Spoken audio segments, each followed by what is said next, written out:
Hello, welcome to Story Circles. When my daughter was a little girl, she'd have me tell her stories every night to put her to sleep. The stories had two main characters, Anne and Jan, and these girls would have outdoor adventures, maybe in the woods or by a river. My daughter's all grown up now, but here's a new Anne and Jan story for you. I hope you enjoy it. It's called The Long Way Home. Anne and Jan had been best friends ever since kindergarten.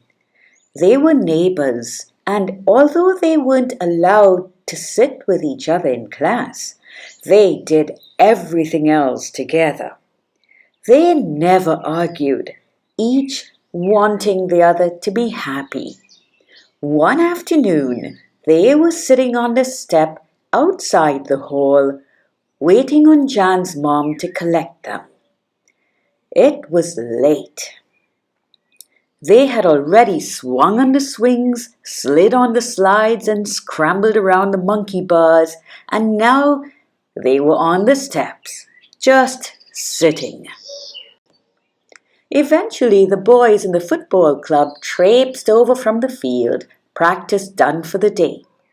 A boy tramped up to them, hollering, "Anne and Jan, why are you still here?"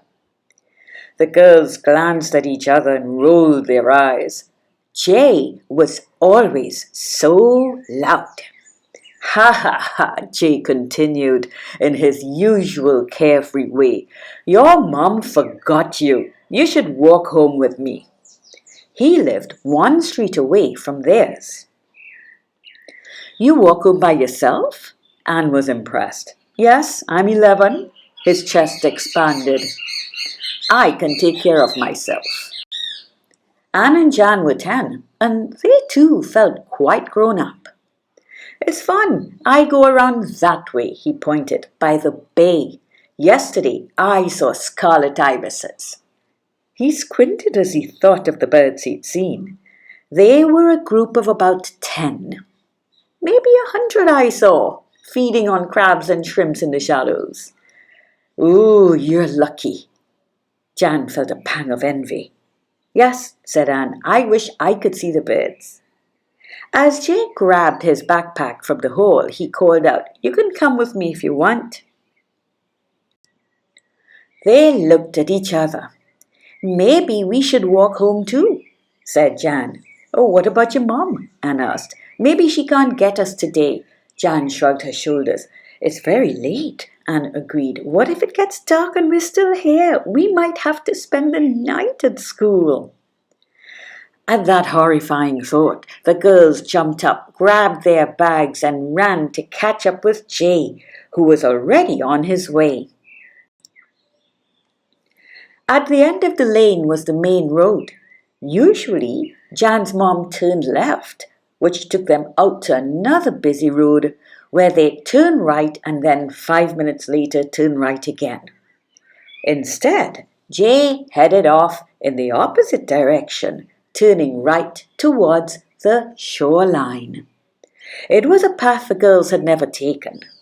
They walked past large white houses with purple bougainvillea and royal palms. On the opposite side of the road was a cemetery. Several goats were leisurely chomping at the overgrown grass. Anne began to feel worried. "Dead people," she whispered. "Maybe we should turn back," Jan suggested, adjusting her backpack. "But my books are so heavy." "Come on," Jay grabbed her bag. "Nobody lingers here." They sped up, and soon Jay pointed.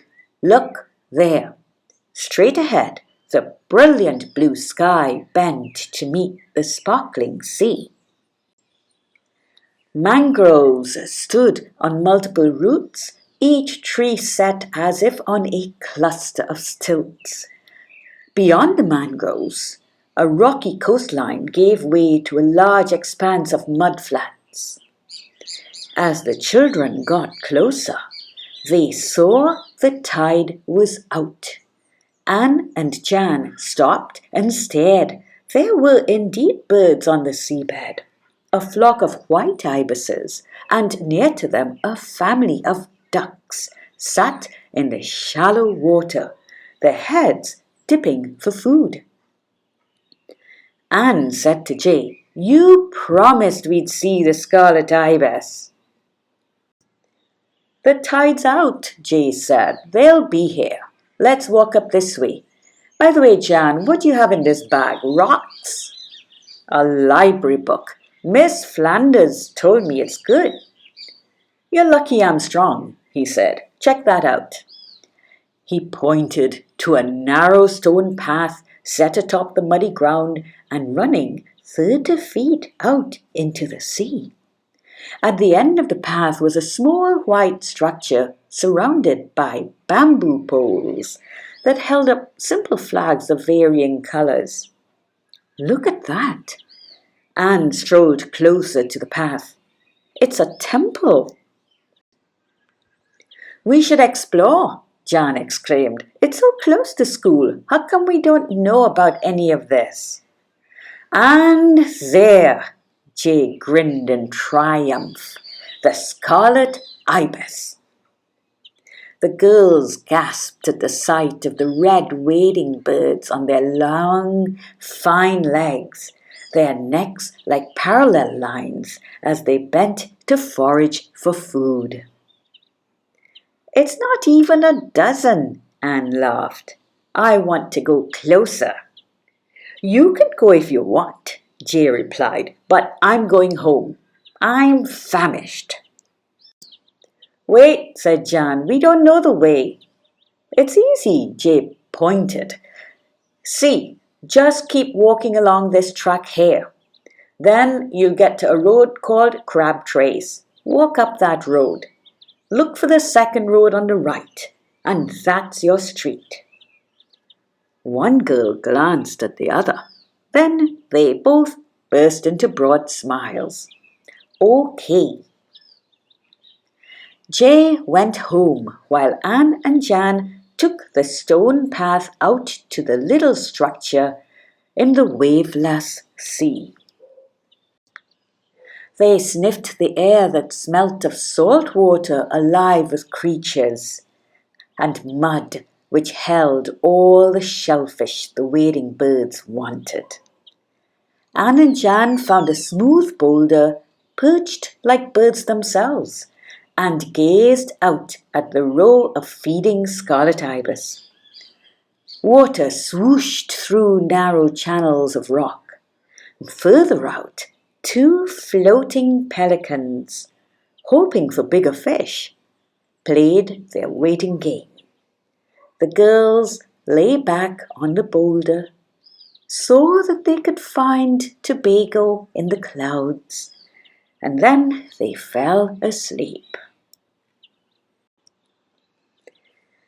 Jay had already devoured his evening meal when he remembered that he still had Jan's school bag. In the dim evening light, he strolled over to her house to find Anne's parents there as well. Jan's mom was crying. Anne's father spoke gravely. "I'm calling the police right now." Jay said, "Wait a minute, they're not home yet. I have Jan's bag." With dread in his heart, Jay explained what had happened. The parents mapped out a plan to search the area, grabbed their phones and flashlights, and headed off, taking the road to the coast. Jan's parents turned left in case the girls had missed Crabtrace, while Anne's parents hurried along the stony shoreline toward the temple. Jay was at their heels. They shone their lights around. A chirping chorus of frogs and crickets pierced the evening quiet. Soon they could make out the shape of the little temple in the sea. Anne's mom shouted, "Anne, Jan, can you hear me?" Jay cupped his hands around his mouth. "Anne, Jan," and her mom kept shouting their names. Anne woke up in surprise. She stood up and shouted back, "Mom, we're here." "What? Why?" A very confused Jan sat up slowly. Then, realizing where they were, she scrambled to her feet. Both girls made for the path, but stopped when they saw the sea swishing over the stones. "Wait right there," Anne's dad said. "I'm coming. Don't move." Shining his flashlight, he picked his way across the barely visible path. "Okay, Anne, you hold my hand.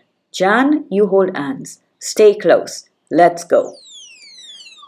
Jan's parents had been phoned, and when the three reached to safe ground, they were all relieved that the scare was over. Both girls announced, "That was so much fun." But Jan's mom spoke sternly to them. "If I'm ever late again, speak to the security guard at school." Anne and Jan knew she was right, and they all made their way back home, happy to be together. If you enjoyed this video, please hit your subscribe button to get more stories for listening and reading.